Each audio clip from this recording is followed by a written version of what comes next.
Hello everybody, welcome back to Mining Modern, the only format where you can play Jace or Bloodbraid Elf. Or you can play Jace and Bloodbraid Elf, and that is what we are doing here today. This is Temur. This is essentially a Temur moon deck without the moons. We're playing Jace, we're playing Bloodbraid Elf, and we're playing them together. Pretty exciting stuff. It's just, it turns out really silly if you can brainstorm with Jace into the exact cascade you want with your Bloodbraid Elf. Pretty nutty, I would say. Pretty good all around. Now, we're going to go ahead and play out this Tarmogoyf here. This hand, we obviously couldn't mulligan it, but it is a little heavy on lands, so we're going to have to try to find some answers to work with here. I mean, this old one Tarmogoyf not exactly getting the job done quite yet. All right, 1-2. Our opponent's helping out here. I don't know what our opponent's up to. Our deck is pretty heavy on aggression. If our opponent is playing some sort of combo deck or some such, that's not great for us. Looks like we might actually be getting pathed here instead. Fair enough. I guess we'll take this mountain. Probably doesn't matter too much. Well, good news. We have a Ancestral Vision on suspend, and you know, a lot of good draws in our deck, and actually can play any card in our deck here on turn 2 even, on turn 3 rather. Bad news is we have nothing but lands in hand. Well, and now we are going to draw. Opponent's thinking, oh, a land, just what I wanted. Okay, so in that case, I guess we'll just get our Noble Hierarch beatdown on.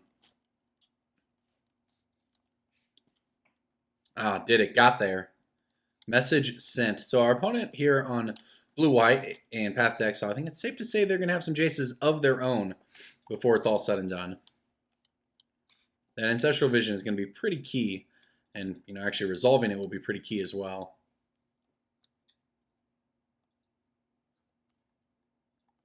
All right, come on, no land, no land, no land. Bloodbraid Elf, please. Bloodbraid Elf off the top? Ooh, a lightning bolt, huh? Well, I won't say that we've, excuse me, exactly found the gas off the top we were looking for. Unfortunately, not pressuring our opponent the way we would want. And they're in line to tap out for Jace here. And now, does this thing come off suspend next turn?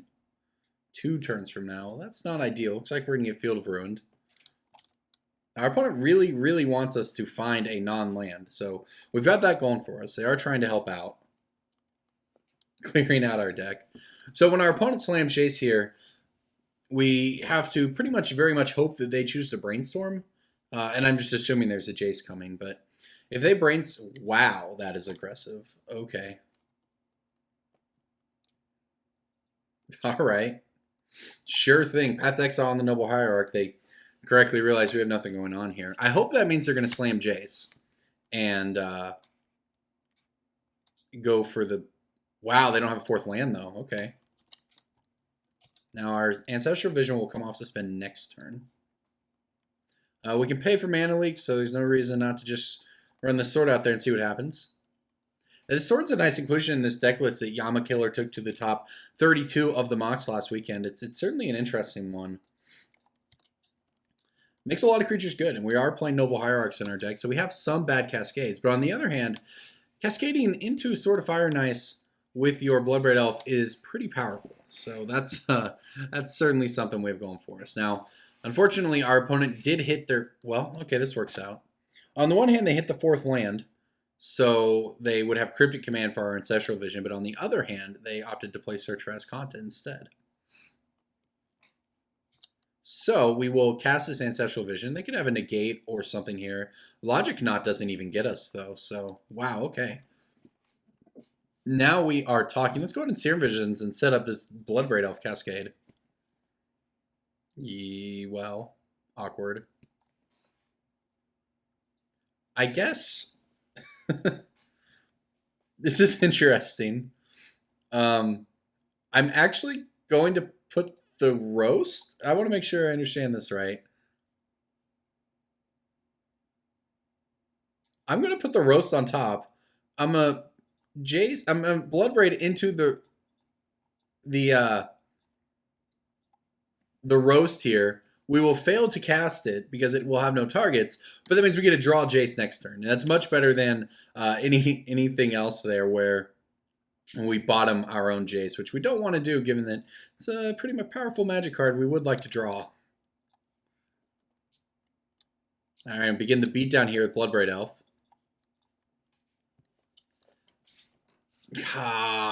Okay, another path. We'll not be searching with that one. Happy to let our opponent just Swords of Plowshare us there. Now they only have 5 cards in their graveyard, so search can't transform on its own here. Looks like they chose to draw it anyways.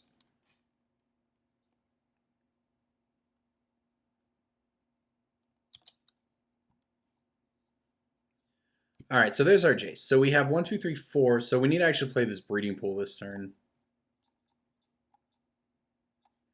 All right, we will lead with the Jace here. See if this works. I'm not incredibly hopeful, but you never know. Our opponent will be able to transform as Kanta next turn, so we're gonna need this Bloodbraid Elf to, or this Jace to resolve here. Yeah, looks like it's probably not going to, unfortunately. We cannot pay for logic, not this time around, if they exile enough. But the reason I played it this way is because we can, I shocked in that breeding pool. We can still activate the Raging Ravine here and get in for an attack. Our opponent seeing that here might actually, and this would be a mistake if they Cryptic Command Jace and bounce Raging Ravine. I will have messed up because I should have waited to after we tried the Jace to play the land. I might be getting punished here.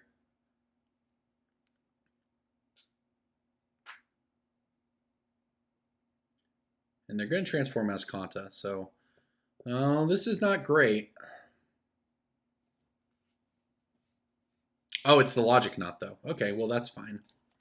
So the fact that they left Path to Exile in the graveyard almost certainly means that there's a Snapcaster Mage involved. I will not pay 6 mana. I cannot do that. I will fire up this Raging Ravine, though.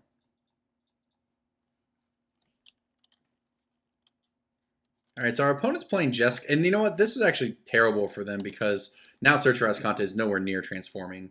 And our Raging Ravine, by virtue of having gotten in this attack, is now Lightning Bolt proof from their Jeskai deck. So, yeah, things are okay here. Raging Ravine is actually a pretty nice creature land when you need it to be. It puts pressure on the opponent, and as a matter of fact, it represents a lethal attack next turn. If they go down to 3, then this Lightning Bolt finishes them off. Not to mention they have to worry about our, let's see, wherever it's at here, this Ancestral Vision, several turns from now, but still. Okay, but I don't want to see this. All right.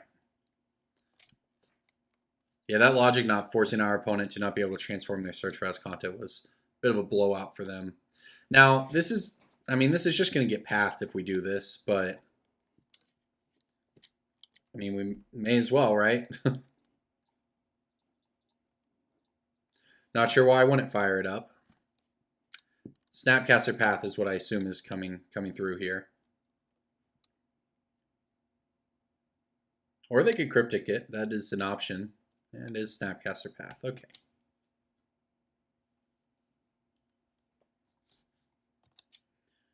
Yeah, that's all fine.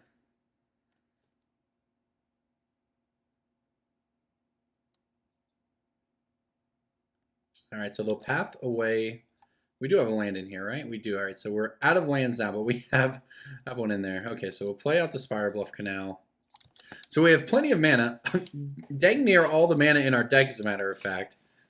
Might be a couple left in there. We have an Ancestral Vision coming up 2 turns from now, and we have 2 Lightning Bolts in hand with our opponent at 7 life. So and they're still not near transforming this Search for Ascanta. So our opponent has to worry about a lot of things over the next few turns. They might have Lightning Helixes floating in there somewhere to make the bolts worse, but we have 17 life, so we are happy to just take damage from Snapcaster Mage. Now, if they do slam Jace here, that would be more annoying, but with so many good draws in our deck, with so many lands being taken out of it, and in, I guess, 2 turns from now getting the Ancestral Vision, it's a lot of things that our opponent has to dodge. And this is a matchup where Bloodbraid Elf is just MVP because you just get some sort of value out of the cascading of the card, whether it's, something really good or not. It is something. Our opponent is upping the pressure here. They want to Snapcaster Mage Serum Visions. I guess just go on the Ambush Viper plan. Let's see what they do with his Serum Visions. We can bolt the Snapcasters if we need to. Depends what our next draw is here. Bottom. Okay, that's good. And they're debating on the other one. Top, bottom. All right. All right, something good off the top. Fingers crossed. Roast is not exactly something good, but suppose it's not bad either. Man, it's certainly not ideal for us there to have to draw roast, right? There's a lot better draws, but at least it means we're taking slightly less pressure from the Snapcaster Mages. All right, our opponent has 4 cards in their graveyard here. All right, that's good. That's very good for us to play that Scalding Tarn because they're going to be tempted to use the Scalding Tarn to crack it to transform Search for Azcanta a little faster. And we could just pressure their mana hard enough. The problem for them is if they do that, then these lightning bolts become lethal. So we will see what happens here. And this is big. This is a turn we get Ancestral Vision. So a lot riding over the next, I guess, game actions here.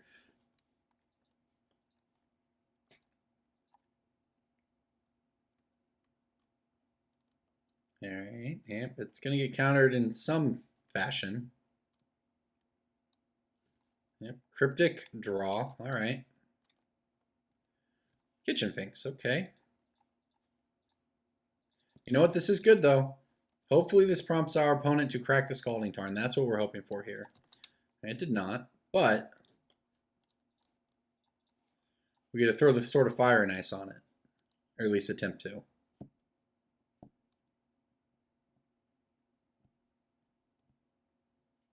It'll still be able to be pathed.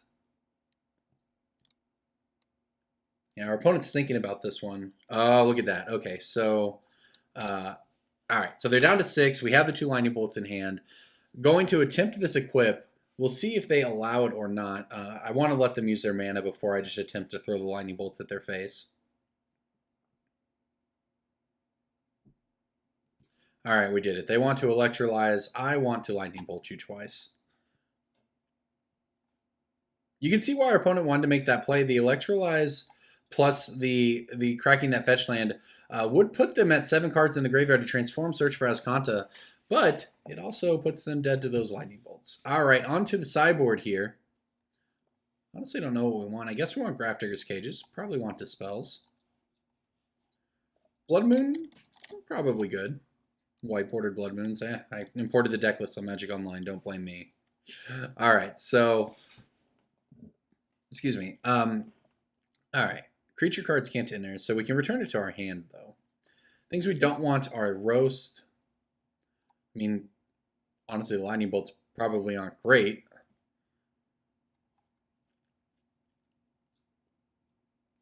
Honestly, all these cards are pretty good. I think Kitchen Finks is probably the worst of the bunch. This gives protection from paths, so it's very important. This gives protection from Snapcaster Mages.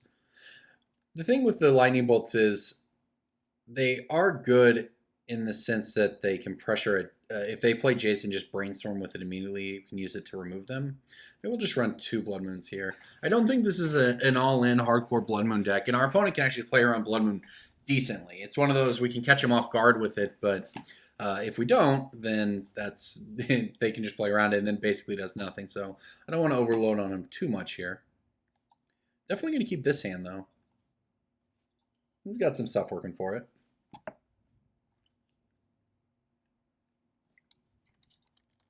That last game was very good. That was a very close game because countering that there, we still would have got the back half of the Kitchen Finks, the persisted half, and put the sword on it. But if our opponent was able to answer that with another path or something, right, then it would have been a very close game. And they had cards. They were certainly close to turning the corner there. Oops, clicked the wrong land there and should have played Botanical Sanctum. Probably not too relevant. Next turn, I'll just play Raging Ravine and Serum Visions, and then we'll play Sanctum as our 3rd land.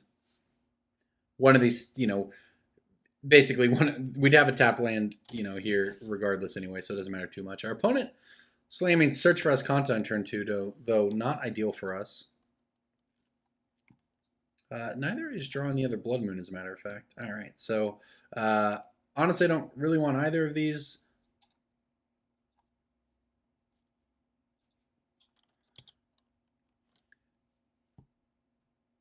Well, you know, maybe I wanted the Misty Rainforest to fetch for basic forest, actually. I guess we'll see what happens here. You know, Blood Moon is good against our opponent right now. The problem is I think next time I'm just playing Tarmogoyf and I'm keeping up Dispel because that's just as strong. But I think maybe I should have kept that. I think maybe I should have kept the Misty Rainforest on top so I could fetch out a basic forest after that. On the other hand, if our opponent taps out, well, no. So we don't have any green mana if we slam a Blood Moon here. Yeah, that play might have messed us up a little bit.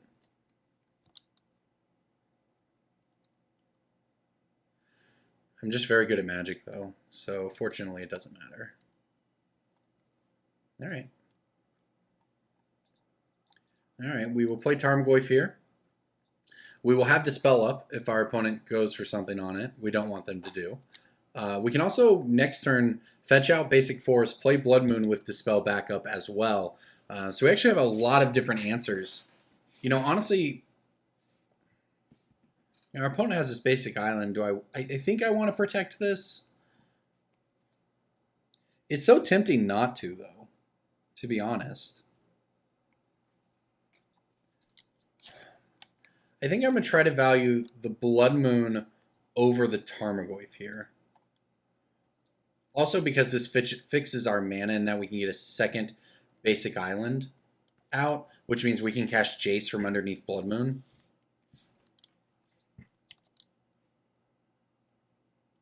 So yeah, I think this works out pretty well. And our opponent doesn't have another land, so this is pretty good for us. And Tracker's a nice one as well. We have a lot of options, but I think it's just correct to try to slam the Blood Moon here. Alright, we'll get the Forest out of the deck. So we are now Blood Moon proof, so to speak. Alright. Slam this Blood Moon.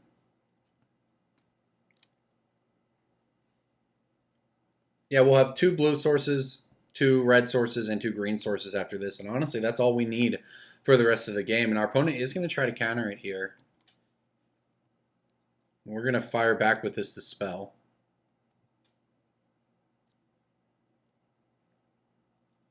Yeah, it's so rough for our opponent. I mean, I guess on the one hand, Search for Azcanta synergizes with Logic Knot because you can put extra cards into your graveyard to fuel Logic Knot. And we're going to lose that fight. On the other hand, though, it's just so devastating to pull cards out of your graveyard when you're trying to transform Search for Azcanta. So, you know, our opponent fights over that, and they win that fight, but we have another Blood Moon to slam down next turn, plus an Ancestral Vision that is going to be coming off suspend as well. So our opponent is definitely between a rock and a hard place here and not really making any progress in this board state. And they've answered what we've done so far in a one-for-one fashion, but we're about to play Tireless Tracker, we're about to play Ancestral Vision, we've got another Blood Moon we're going to try to slam down. There's not a lot of really good outcomes from this point on with our opponent missing these land drops. This would all be fine if they were building towards something, to slam their Jace or something like that. But if that's not going to happen, then this is not a great position for them.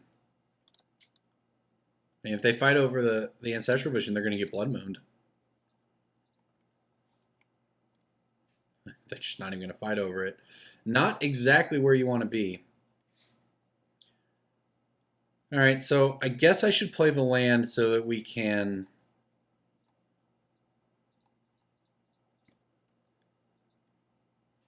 Yep.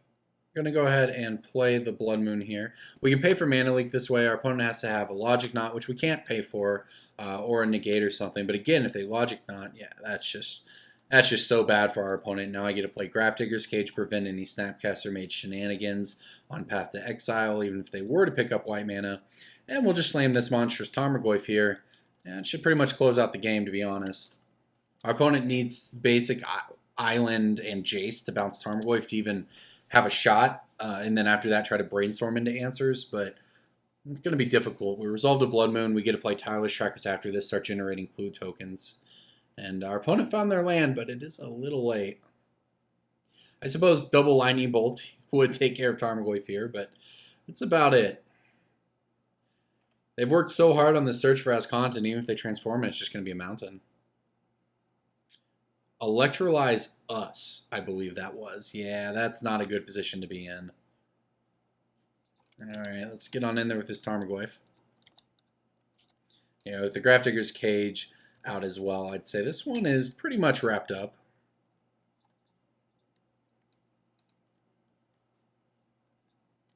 Play a land, get a clue, crack a clue, and we'll crack it when we need to.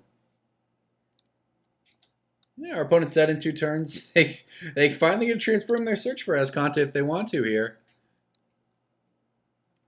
Yeah, put Snapcaster Mage into the graveyard. Feels good if you're on our side of the table. And they actually chose not to transform it because, why would you? It just turns it into a mountain. They actually need the scry, essentially, more so at this point of the game.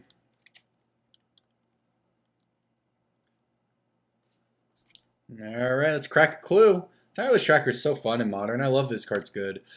Unfortunately, it is one of these cards that is basically everything, at least if Modern turns out how many think it will, it's going to come down to the Jace test. And Tireless Tracker fails the Jace test in that when it enters play, it doesn't do anything. It gets bounced by Jace and you're in a terrible position. So that's the that's the downside to the card.